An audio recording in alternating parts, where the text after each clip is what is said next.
Morning to you, Lloyd. Good morning. How are we all? Very, very well. How are you? Yeah, good. First time caller. A bit nervous. Don't be nervous. We're all friends here. Are you going to the game, may I ask, Lloyd? I'm not. I'm at a christening on Sunday, so no, I won't be going. Okay. I might be sneaking, watching it on my phone somewhere. Oh, I'm sure you'll be able to do that. If you, as you say, if you can sneak it. But what if you were there? What would you be doing? Would you be giving Steve Bruce a positive reception, bearing in mind it's his 1,000th game in charge?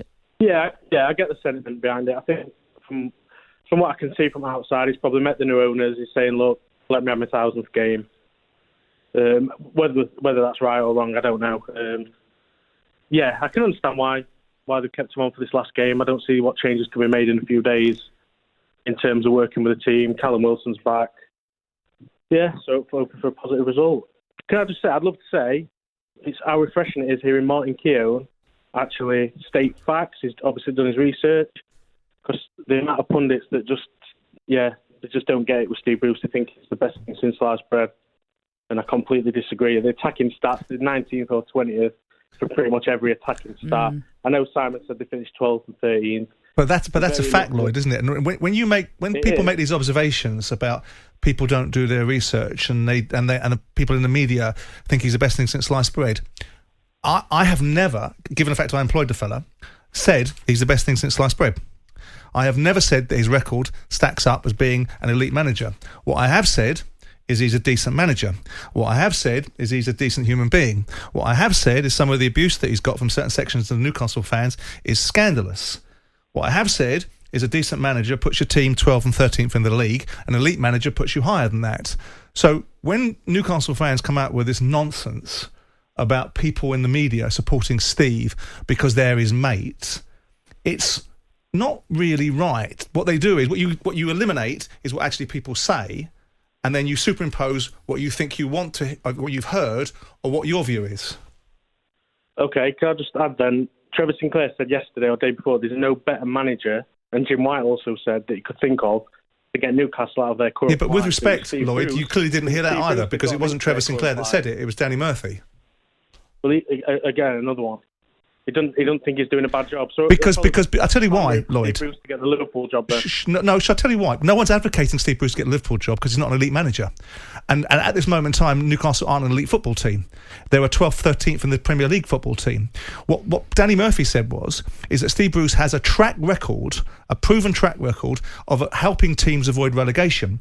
And given the fact that Newcastle may well find themselves in a relegation battle, which he is in part responsible for putting you in, it might be sensible to consider that option rather than discard it out of hand. Now, I wouldn't think it would be sensible, and I would think the best thing for all parties concerned is Steve Bruce to leave Newcastle.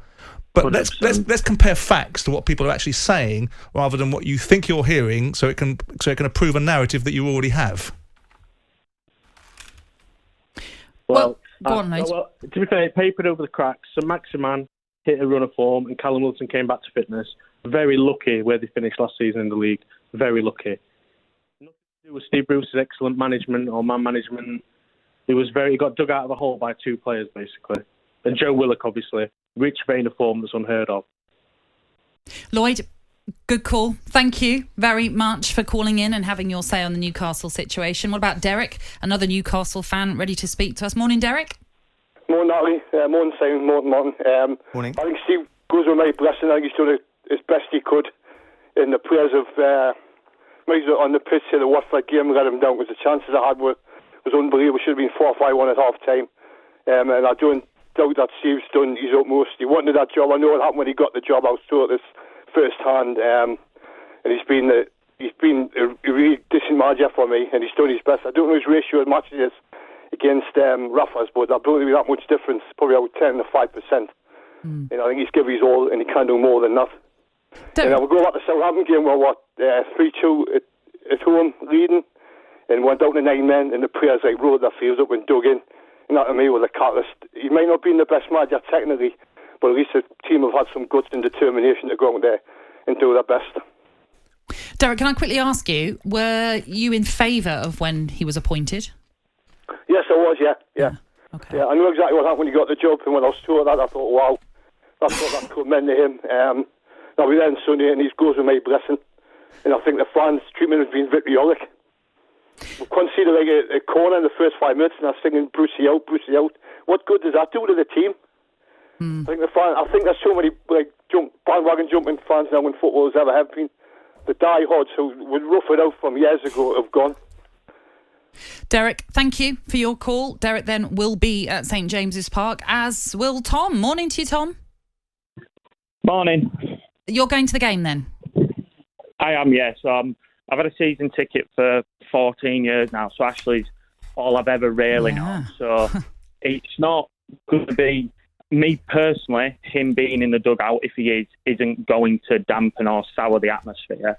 I do fear there's a couple of few thousand where if we concede, we go one down, that could change things. But I just think, personally, Sunday's about celebration, and then let the owners get the feet under the desk, make the right decision and get rid of him, because ultimately he does need to go. It's not really anything to do with the takeover. In my opinion, he should have never have got the job. He also, in my opinion, wouldn't get any other Premier League job. The 12th place, I completely agree with the caller earlier on, was the luckiest 12th place finish I've seen. There's some stats I've seen on Sky was saying points per game since he joined is 1.1, which is 18th. The myth that he's had no money to spend, I don't know where that's come from, because since his appointment, we're 8th in the league for net spend. He spent 93.3 million. So he has had backing, and ultimately it's just not been good enough. But Sunday, as I say, is about just getting behind the players, and hopefully that change will come in due course. Tom, enjoy the game then. Thank you for calling in. And another one echoes what you're saying. A bad robot on Twitter. I'll be at the Newcastle game on Sunday. It's about being united, and fans need to support the team and manager for however long he is there. Jim White and Simon Jordan. Monday to Thursday morning, 10 till 1. On AM, on DAB, via the talkSPORT app and on your smart speaker. talkSPORT.